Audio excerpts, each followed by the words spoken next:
Follow these simple instructions to load your Georgia Pacific Industrial Automated Dispenser with either heavy-duty industrial hand cleaner or industrial hand cleaner. First, make sure the dispenser is off using the on-off portion control switch on the right side of the dispenser. Place a cartridge of hand cleaner onto the dispenser and push the cartridge down. Then rotate the cartridge clockwise until you hear a click.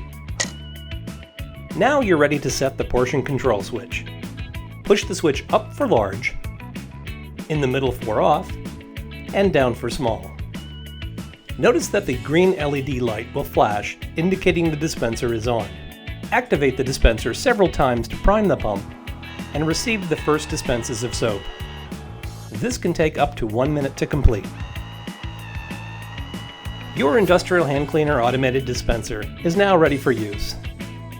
When you need to replace your hand cleaner, rotate the old cartridge counterclockwise, then lift it off. If the pump needs to be removed for a periodic cleaning, lift the tab, twist it counterclockwise 90 degrees, then lift the pump out. To reinstall the pump after cleaning, reverse the steps.